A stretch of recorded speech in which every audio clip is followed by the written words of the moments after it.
جنابت کے مسائل. جنابت کہتے ہیں ناپاکی کی اس حالت کو جو احتلام اور جماع کی وجہ سے ہوتی ہے. احتلام کہتے ہیں ویٹ ڈریم کو، یعنی سوتے ہوئے جسم سے ڈسچارج کا ہونا. اس میں مسئلہ یہ ہے کہ عورت یا مرد کو احتلام ہو تو غسل واجب ہو جاتا ہے. اس کی وضاحت آگے آئے گی. اگلا مسئلہ ہے مزی کے آنے سے غسل واجب نہیں ہوتا، بلکہ استنجا کر کے وضو کرنا ہی کافی ہے.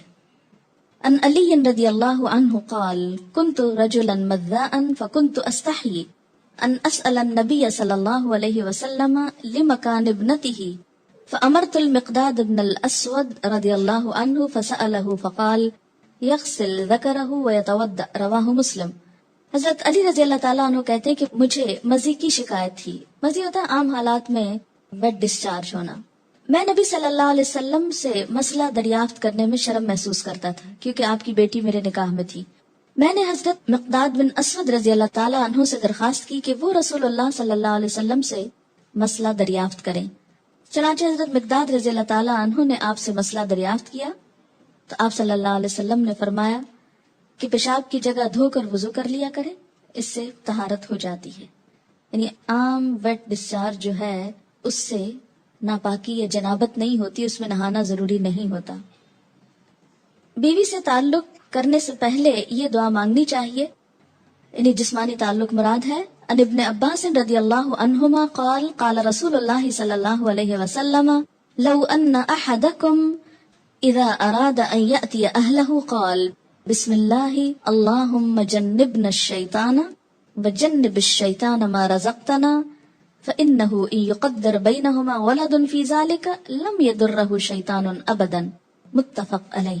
حضرت عبداللہ بن عباس رضی اللہ عنہما سے روایت ہے کہ رسول اللہ صلی اللہ علیہ وسلم نے فرمایا جب کوئی آدمی اپنی بیوی سے جسمانی تعلق، فزیکل ریلیشن، سیکشل انٹرکورس کا ارادہ کرے تو اسے یہ دعا مانگنی چاہیے: ہم اللہ کے نام سے مدد چاہتے ہیں، یا اللہ ہمیں شیطان سے محفوظ رکھ، کیونکہ شیطان ایسے مواقع پر انسان پہ زیادہ حملہ آور ہوتا ہے، اور ہماری اس اولاد کو بھی شیطان سے محفوظ رکھ جو تو ہمیں عطا فرمائے. یہ دعا پڑھنے کے بعد والدین کو اللہ تعالیٰ جو اولاد دے گا وہ شیطان کے شر سے ہمیشہ محفوظ رہے گی. اسے بخاری اور مسلم نے روایت کیا ہے. دوبارہ فزیکل ریلیشن سے قبل وضو کرنا مستحب ہے. مستحب کا مطلب پسندیدہ ہے، فرض نہیں ہے. عن ابی سعید الخدری رضی اللہ عنہ قال قال رسول اللہ صلی اللہ علیہ وسلم اذا اتى احدكم اهله ثم اراد ان يعود فليتوضا. رواہ مسلم. حضرت ابو سعید خدری رضی اللہ تعالیٰ عنہ کہتے ہیں کہ رسول اللہ صلی اللہ علیہ وسلم نے فرمایا جب کوئی آدمی اپنی بیوی سے تعلق قائم کرے پھر دوبارہ کرنا چاہے تو پہلے وضو کرے. یعنی ایک دفعہ کے تعلق کے بعد ضروری نہیں کہ نہایا جائے، اگر اس کے کچھ عرصے بعد دوبارہ تعلق کی ضرورت ہو، مثلا یعنی ایک رات ہو سکتی ہے. اس کا مطلب یہ ہے کہ نہانا ضروری ہے کس کے لیے؟ نماز کے لیے، عبادت کے لیے، قرآن پڑھنے کے لیے.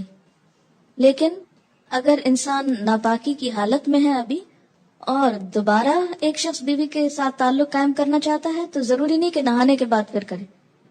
دوبارہ تعلق میں کوئی چیز مانے نہیں. ہاں بہتر ہے وضو کر لے. مستحب کا مطلب کہ بہتر ہے وضو کر لے، اور وضو یہاں ایک طرح سے فریشنس پیدا کرتا ہے انسان کے اندر. لیکن اگر کوئی وضو بھی نہیں کرتا، یعنی یہ ایسا وضو نہیں جیسے نماز کے لیے وضو کرنا ضروری ہے کہ اس کے بغیر نماز نہیں ہوگی، تو اگر دوبارہ تعلق میں وضو نہیں کیا تو اس کا یہ مطلب نہیں کہ گناہ کا کام کر رہا ہے. مستحب کا مطلب کیا ہے؟ پسندیدہ ہے، اچھی بات ہے. لیکن اگر کوئی نہیں کر سکتا تو کوئی گناہ نہیں.